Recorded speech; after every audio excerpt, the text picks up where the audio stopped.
David Pakman Show at davidpakman.com.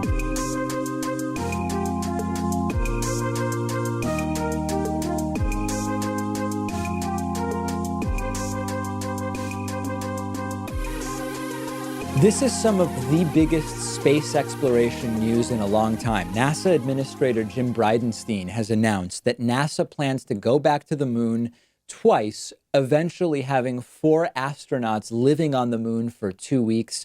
Extraordinarily exciting development. Very rarely, sometimes there was an exoplanet found with roughly the weather that would hypothetically allow certain forms of life to exist, 50 light years away or whatever. Okay, this is really exciting in the immediate. Lots of new technology will be involved, including something called the Lunar Gateway, which will be an orbiting lunar outpost that can be sort of a reusable lunar lander system for astronauts. This is a 2-mission plan. The next immediate mission is supposed to be by 2024. It will be 2 astronauts going up to the moon for about a week, doing up to 4 spacewalks, doing a bunch of experiments. A rover will be sent to the moon ahead of time. Part 2 will be another mission where 4 astronauts will go to the moon for a 14-day mission. This will be sometime in the next 10 years. Not exactly moving at the speed of light. See what I did there? For lack of a better term. But still a specific plan and proposal. So the next roadblock happens to be getting the money to get all of this going. Congress has not yet approved the funding for this. The first part, again, is set to happen by 2024. So we've got to get NASA that money. Now, let's go through the sort of depressing caveats here. Trump sometimes seems to be into space travel stuff. Other times, no. It's clear he doesn't understand most of it. But Donald Trump has been pretty hostile to NASA because of the climate research that they do. So he may lobby against giving NASA the money to do this. But especially if a Democrat wins the White House in 2020, we've got a better shot at getting NASA the money to at least start part 1 of this 2-mission series. Number 2, there have actually been lots of return to moon projects over the last couple of decades, none of which have happened. And that's also a depressing reality. Honestly, this is doable and exciting enough that I bet if NASA tried to crowdfund it or crowdfund part of it in conjunction with a few key billionaires making some big donations, I wouldn't be shocked if they could put together a big part of the money that would be required for this. But this also comes down to national priorities. Space exploration has been great historically for research and development for the military, which is less my priority, but it's appealing to some. But we're also at a point technologically right now where we have so much new technology that will allow us to do more in space than we've ever done, which in turn can help us develop new technology to be used here on Earth, potentially to deal with climate change, with energy, with conservation, transportation, aviation. I mean, it's an almost limitless list.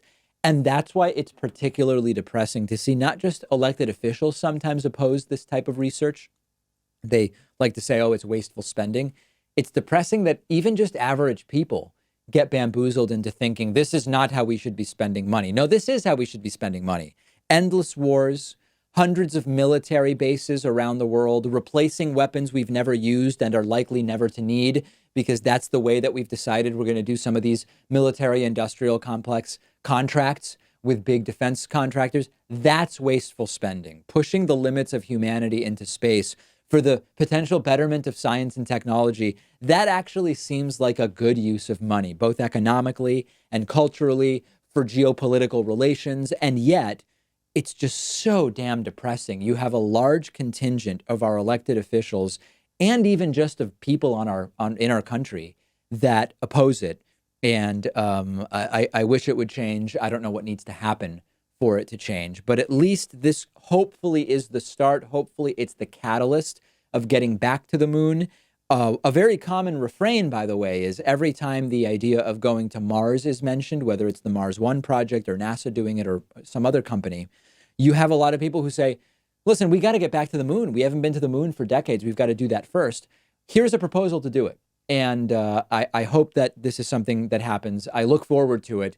We will see ultimately what happens and whether the funding is put together. In the latest episode of I'm Unable to Notice Irony or Understand Double Standards, Donald Trump Jr. went on Fox News again and tried to smear Joe and Hunter Biden again. And this time he said, I wish I was able to make millions of dollars off of my father's presidency. Are you being serious, Don? You did it. Congratulations. Whether you wanted to do it or not, you've made millions thanks to your father's presidency. This is a segment that is indistinguishable from satire. Here is what Donald Trump Jr. said to Sean Hannity last night. And of course, this is projection. This is cognitive dissonance. This is so many things other than what Don Jr. and Sean Hannity want it to be, which is somehow exculpatory for Donald Trump. Imagine, look at how the media protects Joe Biden. Joe Biden's on tape in a quid pro quo. Either you fire him in 6 hours or you're not getting the $1 billion. Fire him, you get the $1 billion. Quid pro quo. Then you got, do you know anything about Ukraine? No. Anything about energy? Nope. Oil? Nope. Gas? Nope. Millions of dollars. Oh, that was the guy that Joe demanded to be fired. Yeah. Imagine if that was, your name was Hunter Biden. Except Hunter's I wish my name was Hunter Biden. I could go abroad, make millions off of my father's presidency. I'd be a really rich guy. It would be incredible. But because my name is Trump, if I took $1.5 from China, not $1.5 billion like Hunter, but $1.5, their heads would explode. Don, I hate to break it to you. You do go abroad all the time and make millions because your dad is Donald Trump. Here's a headline from a very good piece in the Los Angeles Times from a couple of weeks ago. Trump's children take in millions overseas as president slams Biden's son. This is a very good, detailed, well-researched piece on the many ways in which the Trump children, not Tiffany or Barron, of course, just the top three, the older three, Eric, Don Jr., and Ivanka, a really good piece about how they are making a ton of money making deals overseas. This is a classic propaganda technique. By the way, projection used in a number of different ways. Here, it's accuse the other side of that which you are guilty of. And that is what they are doing here. And I have to ask you this question a second time. I asked it to you last week because we had a similar appearance by Don Jr. on Sean Hannity.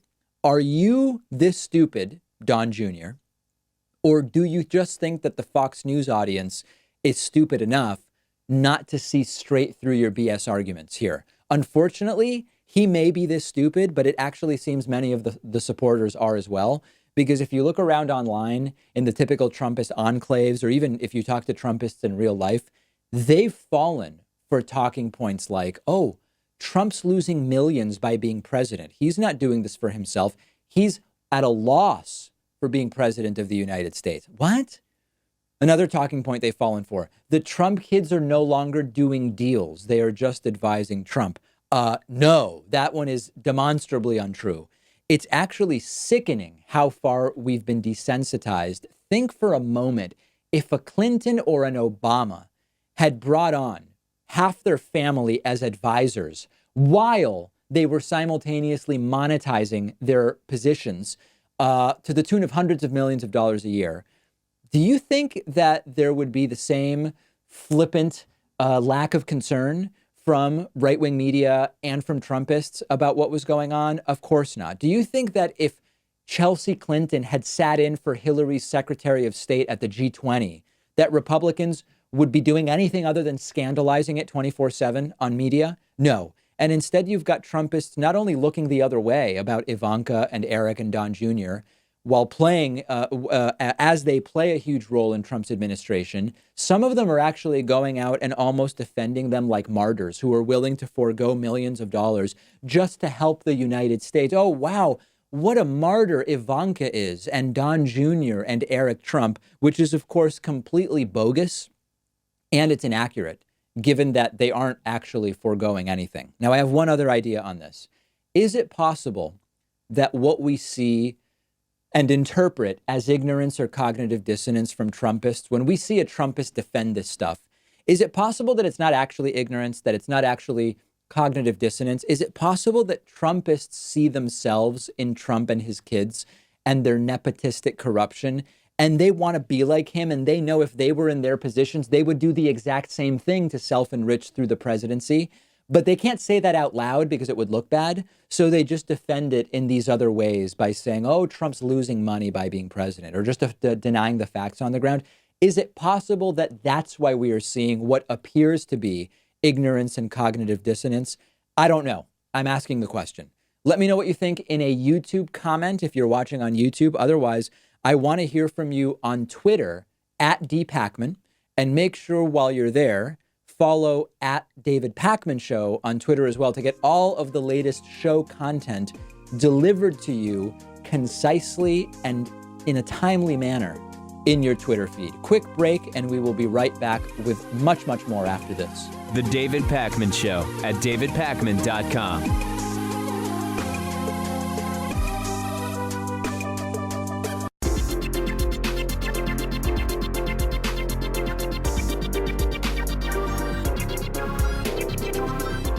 The David Pakman Show at davidpakman.com.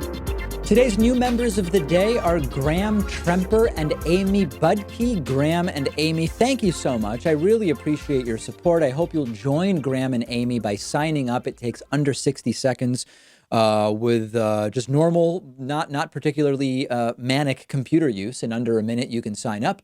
Joinpacman.com is the place to do it. I also hope you'll stay a member for a while. And someone who has done that is John Crowley. John Crowley has been a member for almost 5 years and is today's longtime sustaining member of the day. Really appreciate your support. Thank you so much. Let's go to the phones at 617-830-4750 and start with our friend Patrick from Colorado. We haven't heard from Patrick for a few months. What's going on, Patrick? Oh, not much. Just finished up watching some of Kyle's Politicon uploads. Had some stuff to discuss with you about that if you have or have not seen that yet. I have not seen any of it, no. So during the one where he was on stage with Tommy Lahren and a few other people, Tommy wound up bringing out the old, if you don't like it, then why don't you argument. Then why don't you leave? You cut out. I mean, if you don't like it, why don't you leave? Oh, yeah. Like the old, it comes up pretty often. Like, if you don't like that, we don't have Medicare for all. If all these other countries are so much better, why don't you move there? Sure. I mean, like, that's just such a disingenuous argument. It's just, one moment, let me just collect myself real quick. Yes, indeed. All right. Hello? Okay, we've lost Patrick. All right, well, Patrick, we call, I don't know what happened there. Call back, Patrick. Let's go next to our caller from the 719 area code. Who's calling today from 719? This is Lamont. Hey, Lamont, what's going on? Can you hear me? Yes, I can. Hey, David, I'm a big fan of the show. I was a Bernie Sanders delegate in 2016, and I am still supporting him today. I am also, though, a Christian and a socialist, and that kind of puts me in kind of a dichotomized position. My question was, I believe that Jesus was a liberal revolutionary, and that's kind of a different opinion, but Jesus overturned tables because of corruption. And the story of the Good Samaritan, I think, coincides with Bernie Sanders' example of healthcare, that health should be given to anyone who needs it, even if that person who needs it happens to be your enemy, that it's a right. It's not a privilege. And so I guess my question is, why does the right seem to have a monopoly on religious principles, even though, you know, the person who's representing the right now, and Donald Trump, seems to completely disavow anything, you know, any of the core tenets, even of like Christianity? I think that Jesus was a lot more like Bernie. Yeah, there's basically two reasons for that. There's two reasons for that. Reason number one is called being first, and reason number two is called abortion. So what I mean by that is that the right and the evangelical Christian community specifically became intertwined with the Republican Party decades ago. And so oftentimes when something happens first, there's a first mover advantage. And even though, you know, as a non-religious person myself and someone who was raised, you know, culturally Jewish, it really doesn't matter to me what it is anyone believes Jesus thought, did, or felt. I would agree with you that if you look at the teachings, you can very reasonably come away with the perspective you're coming away with about Jesus Christ. Now, the other element of this is just abortion, which is the reason that the evangelical Christian community was tied in so early with the Republican Party happened to be very tightly knit around particularly the issue of abortion. There are many, many one-issue voters who just care about abortion. So when they hear you talk about, Lamont, healthcare or whatever else, it seems like Jesus would be more on the side of the left. They just say abortion, abortion, abortion, abortion. And that is a very effective thing to say. I mean, it works. It's worked for decades. You're right. For sure. But hey, thanks for your perspective on this one, David. I appreciate your work. All right, Lamont, appreciate the phone call. Hope to hear from you again. Thank you so much. Let's go next to our caller from the 901 area code. Who's calling today from 901? My name is Brandon, and I'm from Memphis.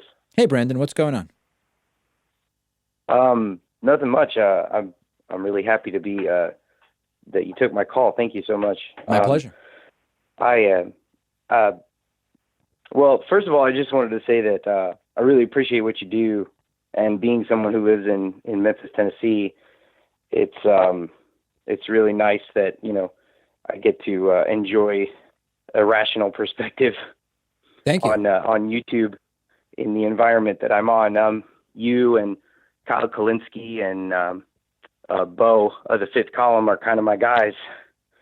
But I'm sorry. Anyway, under my question, do you think censorship of teachers is a problem? Well, so I mean, depending on what you're referring to, the answer will vary. What exactly do you mean? What kind of censorship, and of which teachers? Well, it's actually not really censorship. I guess that's the wrong word. Right. I mean, what I mean is suppression, because there's a really heavy societal stigma against teachers being politically active. Right.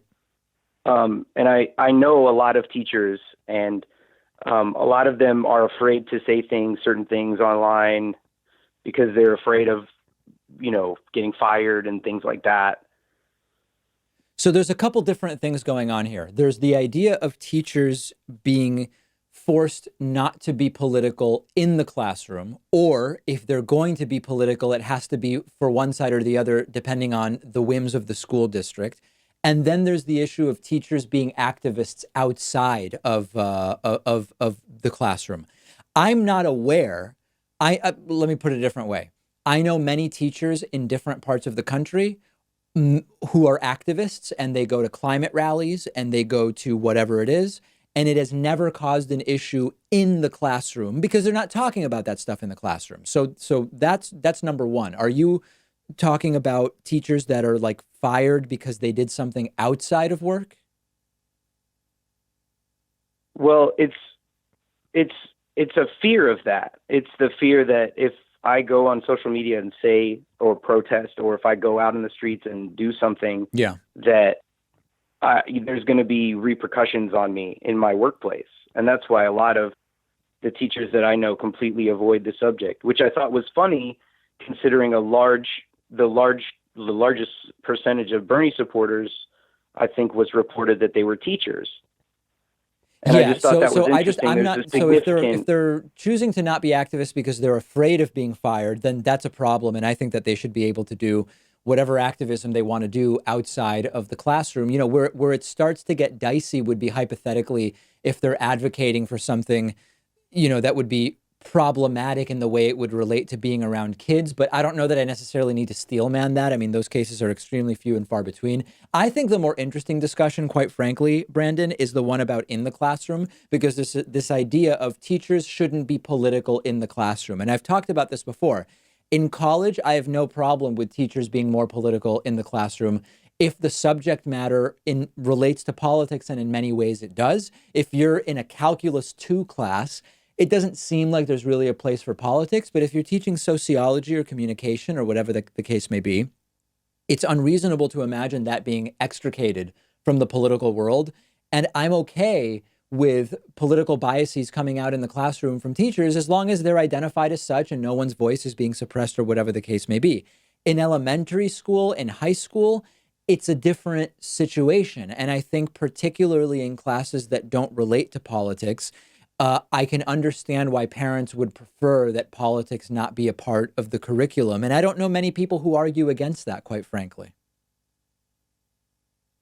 Yeah, it's just something I wanted to ask about. It's something I've experienced with a lot of teachers that, I want them to speak their minds. I want them to put their opinions out there, but they don't want to because they're scared of, Yeah, well, listen, judgment. they should. If you're just showing up at a protest and holding a sign, that is constitutionally protected, and teachers should not be afraid of that. And if they are, we've got to deal with that. Brandon, thank you for the call. I appreciate hearing from you very, very much. Hope to hear from you again.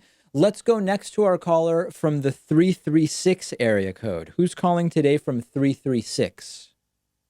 Hello, this is James. Hey, James, what's going on? Take me out to the boo game. I do have a question. I had to say that, though. Yeah, very good. What political sources do you check yourself? You mean for researching things for the show or in my personal life? Well, a little bit of both, but for your show. Oh, okay. We tend to cite the sources we use. If you look at the YouTube clips in the description, we'll put our sources there, but they range widely. I mean, everything from the standard, the top investigative publications like the Washington Post and New York Times. We will look at opinion pieces. We'll look at, the Atlantic. We will look at local news when the story warrants it. I mean, it's a really wide list. We tend not to, and I can't think of us having done this for a long time. We don't use Fox News as a source. We don't use RT as a source. We don't use Al Jazeera as a source. I'm trying to think of others. But I mean, it's a very wide list of sources we use. Okay, well, I was just curious about that because you're one source. I've got to narrow it down myself. Well, here's the thing. Here's the really important thing. When we're doing, we always try to go to the original source for any story. And if it's an opinion piece, the source is whoever has the opinion. But when it's a story about something that happened, oftentimes you'll see an article that is really re-summarizing the work that someone else did, which is re-summarizing the work that someone else did. We try to always go to the original source to be able to very clearly say, here is what is being asserted. Let's discuss whether we buy it. Okay, well, I was just curious. I appreciate it. All right, James, great to hear from you. Appreciate the phone call very much. Let's go. Why don't we go to our caller from the 732 area code? And 732 is very, very dicey. It's on the list along with 413 and 210 of often problematic area codes. But let's try it. Who's calling today from the 732? Hi, David. My name is Joseph. I'm actually born in the Monmouth County area, which is kind of conservative, along with Ocean County is also pretty conservative. I happen to live in New York City now, and I was conservative for a little bit of time. Really? And then switched. Yeah. Wow. Yeah. Why did you switch? I switched, I think, because my empathy just kind of got to me, my empathy for other people, as opposed to being more about like my own stuff and my own personhood. But I have a lot of friends who are conservatives and voted for Trump, and we have interesting conversations. But and what triggered that change? Anyway, like, in other words, so for a while you say you were kind of more self-centered and you were conservative, and then something triggered your empathy for other people, and then you became you moved to the left. What triggered the empathy? I really think it was the fact that, so I grew up as a Jehovah's Witness. Oh, okay. And then I went to a private school. So you're very isolated from the general population. So I think it's easy to be privileged in those settings. Right. And to kind of ignore other people's struggles. And as soon as I decided to move into a public school where I was able to meet, different people of color. Joseph, we're other starting to minorities, lose you. You started sounding like you were maybe operating a nuclear submarine. I don't know if you just moved into a location that's less than ideal. Can you hear me now? Yes, we can. Okay. How much did you hear? I think I heard up until when you said you met black people. Oh, yeah. So I basically went to public school, and I met more people of color, more minority people, and gay people. I started to meet, because I am gay as well, so I'm sure that had a lot to do with it. But all right. Well, it's an interesting journey. Yeah, just eventually I fixed myself. So my question, David, is I'm a Bernie Sanders fan, and I want to know, given that the stock market is an indication, or somewhat of an indication, of how the wealthy are doing and how corporate elitists are doing, doesn't it make sense, or is it not at least reasonable to assume that if Bernie Sanders gets his way in certain aspects, that the stock market will go down, or that the economy will in fact go down, just as a means of correction into a new economic era of Bernie Sanders? No, I don't think that's a good assumption. I mean, listen, there are things that you can argue Donald Trump has done in terms of deregulation and lowering business taxes, which have then been used to repurchase stock and drive up the share prices that have been good for the market. But there's also things that Donald Trump has done that are not good for markets, instability related to the trade war, other types of geopolitical instability, possible impeachment. I mean, there's this whole long list. So you could argue that some of the Bernie Sanders policies with regard to taxing corporations or regulating corporations, at a surface level analysis, it might suggest that we would expect stocks to become depressed. Historically, stocks do better under Democrats than Republicans, even though Democrats tend to be slightly more for regulating business. And so I think that there's no historical case to be made that a Bernie presidency would be bad for the markets.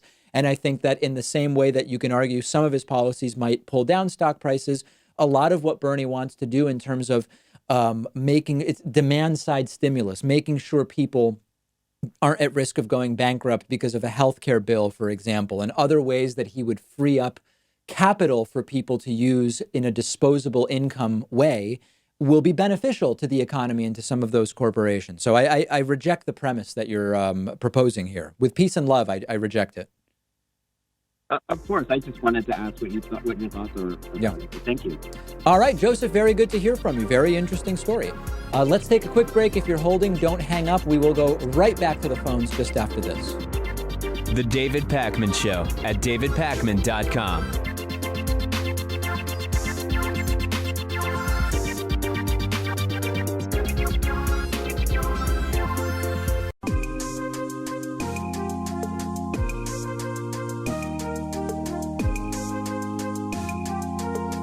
Welcome back to the David Pakman Show. All right, let's go back to the phones, which are on fire. Lots of people wanting to get on. 617-830-4750 is the number. Why don't we let's try our caller from the 305 area code. I'm doing it only because I think that's Miami Beach, and I would love to get back to Miami Beach soon. Is this caller from Miami? Yeah, North Miami Beach. It's hey, how are you? Different city from Miami Beach, but yeah. What's up? How you doing, David? I love the show, man. How's it going? Thank you. Cool. I'm sorry. Give me 1 second, dude. Second. Please take your time. Oh boy. All right. They hear me better now. Can you hear me? Yes, we can. Okay, cool. Sorry about that. All right. Yeah, I'm not a big conspiratorial guy, but there's something that's been kind of gnawing at me for a little bit. And it's nothing crazy, but I don't know if you recall when Bernie, when he came out on ABC News and he told, when he launched the campaign, told him he was gonna run for president. How he mentioned that he got criticized a lot about his crew or whatever, lack ethnic diversity. Yeah, and that his VP was gonna be. He even mentioned his VP was gonna be probably a woman of color. And I think is that what he said? I want to make sure. I want to make sure I remember. He said my VP will probably be a woman of color. I just don't remember him saying that. He didn't say that verbatim, I think, but it was something close to that. I'd get fact checked on that, but I'm pretty positive it was something around those. Okay. You know, What I something recall around is he like said that he would, love to look to a woman for vice presidency or something like that. But it doesn't matter. We can say it's something roughly like that. Go on. Yeah, roughly. Yeah, and he said she was going to be younger than him, something like that. Yeah. Somebody check me out, fact check me, but it was something like that. But, Yep. I think we can all agree, like, if he did say that, I think Nina Turner is probably the one getting groomed to be VP. But my little conspiracy theory, I guess, is I don't know if there's something behind the scenes with him and Tulsi probably, because you don't know because you know how Bernie goes on the stage. He's not able to attack anybody. I think a lot of people on the left, I criticize him because of this, because he lacks like so much, he's got to have a little bit more balls when he goes after like, Biden and, all the centrists and everything with, oh, my friend, you're my friend, but, whatever. But I think maybe possibly he might have Tulsi on there. They might have had a talk before he launched, said, okay, I'll give you this spot, but, you got to go out there and be my attack dog, which is what we've seen her do, taking out Kamala. And what I've been waiting for, and which, Tulsi kind of face planted the last debate was, she's got to go after Warren now and really take her out at the knees for Bernie to really, be the number one and let Bernie take out Biden, let him take care of Biden, let her take out maybe Warren and attack Biden possibly. But you know what I mean?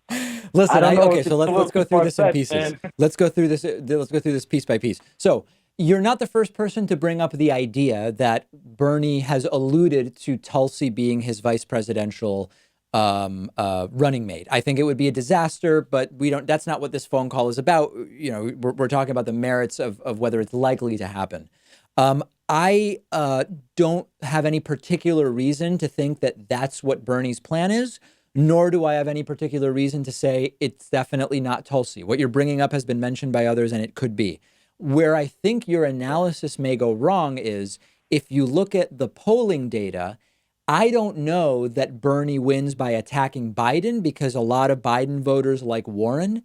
And I don't know that Tulsi helps Bernie by attacking Warren because a lot of Warren voters like Biden. So I think that there's so much fluidity in those numbers that the strategy you're bringing up doesn't seem to me like a clear winning strategy. Nah, but see, I thought that a lot of Biden supporters, like their second choice will be Bernie. So I think it will make sense for Bernie to take out Biden. Am I mistaken by it? I mean, that's what I've seen. Let's take a look at, watching, right now, as we're speaking, if I look at Biden supporters, their top second choice is Warren. And if you look at Warren supporters, their top second choice, it now has flipped. It used to be Biden. It is Bernie now, but only by a slight margin. So, I mean, I just don't think the numbers necessarily bear out what you're suggesting, although it's interesting. But, well, I mean, my kind of second question to that was like, you said Tulsi would be a disaster, but I mean, if he were to run in the general, I think it would probably help him as far as like her war record. She has 1% support, though. I mean, I don't know that the math warrants, I think that there's the qualitative idea that she but I think that's is different amongst Democrats, enough. Isn't it? Well, I'm sorry, what was that? I think that 1%, that's just amongst Democrats. Yes, that's absolutely true. That's absolutely true. She may appeal to more right-wingers than Bernie would, and you would have to run the numbers and see if that makes sense. That maybe there's something in that, yeah. Do you think it's solid, like that probably Nina Turner will be his VP if he were to get general? I don't know. I've not heard that before at all. You're the first person I've heard mention that. I have no idea if that's something he would consider. Yeah, I mean, because you see her on, she's on the stump from 24/7. Yeah. I mean, I think she'll do great on the debate stage. She would destroy Pence. That would be an interesting debate. That would be an interesting debate. My instinct is that Bernie would go for someone who has held maybe a different position. I don't know. I mean, maybe he would go for Nina Turner. What do I know? I have no idea, but it's an interesting idea. All right. Yeah, dude. All right. Appreciate the phone call. Thank you. Always great to hear from folks in Miami. All right. Let's go next to our caller from the 515 area code. Who's calling today from 515? Is that me? Yes, it is. Oh, hi. I'm Aaron. I live in Iowa. I have like a couple questions. All right. Maybe let's start with the best one. I'm a Bernie supporter, like through and through, and I love pretty much 90% of his policies. But like nationalized $15 an hour wage, I feel like would only hurt many small communities. I've talked about this before, and I talked about it recently. Yeah, I mean, so here's the thing with the $15 minimum wage. It's not going to happen tomorrow. So I'm okay with talking about a national $15 minimum wage because by the time it's implemented fully, there will have been more price inflation and we'll be talking about, years down the line. That I don't have a problem with that. Yeah. It is true, though, that in places where the minimum wage is 7-something an hour, doubling it will have an impact. Like every policy, I've been saying this all week, I feel like, in different interviews I've done. On the left, we shouldn't be afraid to say that policies have intended consequences and sometimes unintended or less desirable consequences. In many places, $15 is probably too low because of the cost of living. There are other places where doubling the minimum wage would have an effect on employment, and you're completely right. And so I've been talking about the minimum wage needing to be looked at more as a regionalized issue. Now, the minimum wage still needs to go up nationally. It just might not need to be 15 in every market, but it absolutely has to go up nationally. My fear is that we will just see what Amazon did, where they can afford it, but their competitors can't. And they're like, hey, we'll pay $15 an hour. We'll just cut your benefits. Right. Yeah, I mean, listen, I think I'm for raising the minimum wage. I think people should earn a living wage based on where it is that they live, and there's drastically different costs of living. So I'm all about strengthening labor in the United States, and I want people to be paid more in a lot of these jobs where they're getting, $8-9 an hour. But I also think that we want to, in the same way as with Medicare for All, I believe Medicare for All would be night and day an improvement over the system we have. That doesn't mean there aren't like 3 or 4 questions about Medicare for All, which we should be comfortable raising and saying, here are the answers and here's the question marks, and it's still a better system. And I wish the left were, we're fighting against people who don't care about the facts. And that's why we end up having to also take these black-white views on things. But when we're talking amongst friends, we should be able to have these conversations. Yeah, absolutely. Like you said, I believe reformatting our housing and Medicare for All and allowing people to get back their voting rights and allowing them to actually move on past prison sentences will help our economy drastically. It will help people actually be able to afford to live. And I don't know, I feel like a $10 minimum wage would be better. But I don't know. Yeah, I mean, I don't want to throw out any number, but I concede that 15 would be too high in some places on balance, accounting for the local economy. And in a lot of places, it needs to be higher than 15 is the reality because of the cost of living that's outrageous. Yeah, where I live, I make about $6 over minimum wage, and I still cannot afford rent. Right. It's insane. Yeah. I don't understand how people are out here barely making $11 and still able to live Jesus.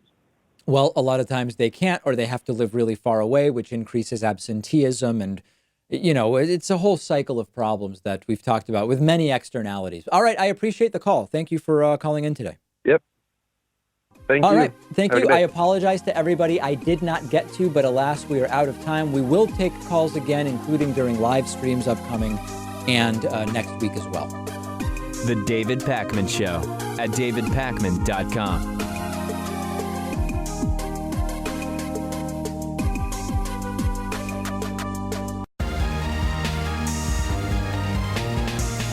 The David Pakman Show at davidpakman.com. All right, let's get into audience questions for the week. I think some of these will be informative and some may also anger many, many people. The first one is, hey, David, we've heard about you disclose your Tesla stock ownership, although not recently, but I guess that's because you haven't been talking about Tesla. Can you please disclose all of your investments and thus possible conflicts of interest? Okay, so let's assume that this is a good faith question. The reality is I own tiny pieces of thousands and thousands of companies through mutual funds. I couldn't tell you what they are. I have like the U.S. Total Stock Market Index Fund, which owns, pieces of as a broad-based series of companies as possible. I have a total international stock mutual fund. I couldn't possibly tell you what companies I own in little pieces through those. But if I don't know about them, presumably that's not really what's at issue here. I think what people are asking is, what individual stocks do I own? Now, I'm going to tell you every individual stock I own because it's only like 6 stocks. But I want to make clear, number one, I'm not giving any financial advice here. And number two, I don't even recommend individual stock investing for the most part. Over a long period of time, most people, particularly when they're only investing in a few stocks, are very unlikely to actually do better than just investing in mutual funds over the very long term, unless you get extremely lucky. Very few people are actually that great at picking stocks. I think that what you want to really be doing is dollar cost average, regular investment program into mutual funds at the lowest fee possible. There are funds out there that charge, I think there are actually some absolutely zero fee funds now. Most of the ones I have, I pay 0.05% or 0.1% annually as a fee, and that's it. Okay, so what individual stocks do I own? I own Tesla. As many of you know, I invested in Tesla years ago, and I sold half of it. I believe it was last year or the year before, something like that. So I own Tesla. I own Netflix. I have owned Netflix for a very, very long time. And I actually had forgotten that I own Netflix, but that one is another one that I own. I own Google. I've owned Google for a very long time. And I own Amazon. I bought Amazon years ago, and those are my 4. Like, if you look at those 4, those have done really, really well. They're probably multiple times higher than where I bought them. Don't really pay super close attention to what they're doing. I own Sirius Radio, and I've owned it for a very long time, and it really hasn't done much for a very long time. I got into Sirius stock, I'm trying to think, not 10 years ago. Let's see, Sirius started 13 years ago. Maybe I've owned it for 9 or 10 years or something like that. I don't think it's done super well over that period of time. And lastly, I got in on the Blue Apron IPO, and I completely lost my shirt. I think they're currently under class action lawsuit for having lied about their revenue. When we had Blue Apron as an advertiser, I invested in their IPO, and I think it's lost like 90% of its value or something like that. I think there was a reverse stock split, actually. It was just horrible. This is why I mostly don't invest in stocks. Those are the stocks that I own. If as just looking at those 6 companies, it's a completely unbalanced stock portfolio. Most of my money is in mutual funds, period. So there it is. Now, as far as the disclosure thing, when I used to talk about Tesla, every time it would come up, I would say, full disclosure, I own shares of this stock. And then eventually people in the audience wrote to me and said, David, number one, you don't own that much of the stock. And number two, nothing you say is conceivably going to move the stock. Like me reporting on someone was, hit in a crash or so, who knows? It's not going to move the stock, so you don't have to disclose it every time you mention it. But then I stopped disclosing, and a few people wrote in saying, David, it is completely dishonest and a terrible, terrible thing of that you're doing by no longer disclosing the Tesla ownership. So I don't know. Listen, I mean, when I mention Howard Stern, I don't mention that I have Sirius stock. When I recommend a Netflix series, I don't mention, that I own Netflix. I just don't think it really matters. I'm not a major shareholder, and the show is not going to move the stock price. But you tell me, should I be disclosing stock ownership every time I mention these companies? Hey, David, I don't think you should ever cover Tulsi Gabbard again. She's not going to be the Democratic nominee. You were right. She's not even running for re-election in the House of Representatives. Just don't talk about her anymore. You've given her enough coverage. This is an interesting statement, because I get people who contact me angrily saying, David, why are you ignoring Tulsi Gabbard? And my answer is, I don't answer them, but on the show is I'm not ignoring her. I cover her in proportion to the shot she has at winning the nomination and in proportion to how newsworthy the things she does are. I get emails from people who say, David, if Tulsi is as irrelevant as you say, you should stop talking about her. Well, then people criticize me if I do that. When I ignored her, I was told that I'm ignoring the person with the best progressive platform by some of her followers. So my question to you is, should I continue covering Tulsi Gabbard? Should there be any more Tulsi Gabbard segments? Because listen, I already told you her politics are not my politics. I don't agree with the way she plays coy with right-wing ideas. I don't agree. There's many disagreements I have with Tulsi Gabbard. I have predicted, and I happen to have been right, that she was either going to be defeated or was going to bail out of her congressional reelection under the guise that she's fully focused on running for president and it wouldn't be right to run for both at the same time. Within 48 hours of me making that prediction last week, she announced she is not running for congressional reelection. This is a way some politicians just basically exit their elected position when they don't really want to do it anymore. They have something else that they want to do. She's done it. Should I keep covering Tulsi Gabbard? I am asking you the question. So let me know what you think. Respond if you're watching on YouTube. Send me a tweet at dpacman. Write to me, ideally respectfully, using the contact form at davidpacman.com when you click on contact. Should there be any more coverage of Tulsi Gabbard? And the question is not, so the reason we're talking about Tulsi is because a lot of people have been emailing me saying I either should stop talking about her altogether or I should be covering her way more. The same question applies to, should I be covering Amy Klobuchar? Should I be covering Julian Castro? Like, should I be covering any of the people other than their debate performances who have absolutely no shot of securing the Democratic nomination? The same question applies to all of them. The reason we're talking about Tulsi is people are actively telling me either cover her more or don't cover her at all. So let me know what you think. Hey, David, is it transphobic to be annoyed by people who declare their gender pronouns unprovoked and when it seems irrelevant? This is a very loaded question. So I want to do this justice. And as is often the case with many of the audience questions, the question as asked is not always the most important question. Okay. So first I'll answer it as asked. It sounds like the person writing is annoyed when someone says, hey, how are you? I'm Joe. I use him and his pronouns, or whatever the case may be. The person writing says they find it annoying and they want to know if that's transphobic. It's not. I mean, on principle, it is not transphobic to find that annoying any more than it would be annoying, than it would be anti-religious to find it annoying if someone announces declares their religion when you meet them, or whatever else. In principle, it is not transphobic.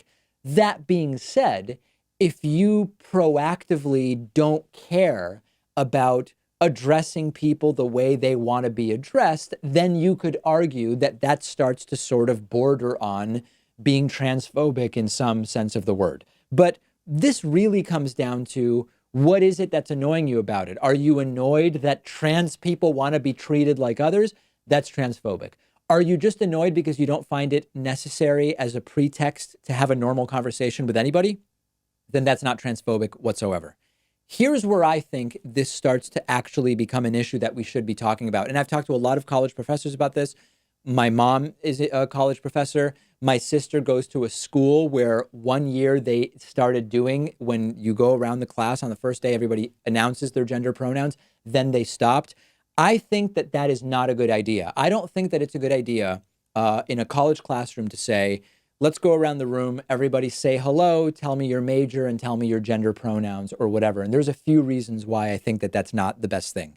Number one, there are people who could be in the class who are gender non-binary or non-conforming, who don't necessarily know what the answer is to that question, and it could actually really upset them. And I've been told a story by a professor who said, I when we did this, I had a student start to cry because they were in the middle of not necessarily a transition, but a period during which they were unsure about what their sort of genuine gender identity felt like. And they became very, very upset. Now that's anecdotal, but I do think that at the bigger picture level, the right way that this should be handled in school, and this is the way I've seen a lot of people do this successfully, is in advance of the class, something goes out and it says, here's how we're going to run the class. Here's the attendance policy. If you have either a nickname or a gender pronoun that would not be obvious to me from the way your name is in the class registry, let me know in advance and I will make a note of it, period. And it solves a lot of these issues that can sometimes just create more anxiety and put more pressure around people than is necessary. And I've seen that done successfully by a lot of colleagues and people that I know, and it seems to circumvent a lot of the problems. And it also seems to circumvent what is this, by some people described just as an annoyance at something that's not relevant, not for any transphobic reason, but just because they want to deal with people one-on-one, and they will of course treat people the way they want to be treated, refer to them the way they want to be treated. But the idea of going around the room and sort of identifying seems unnecessary.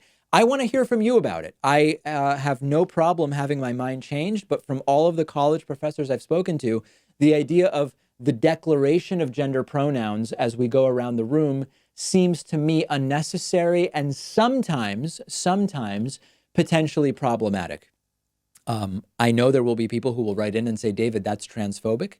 I want to hear thoughtful feedback on what I'm saying, not, David, you're transphobic. I think I've made it abundantly clear on this program that is obviously not the case.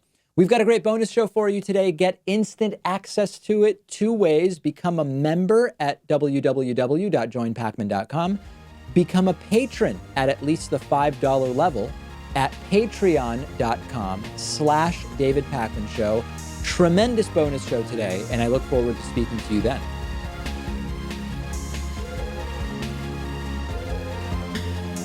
The David Pakman Show at davidpakman.com.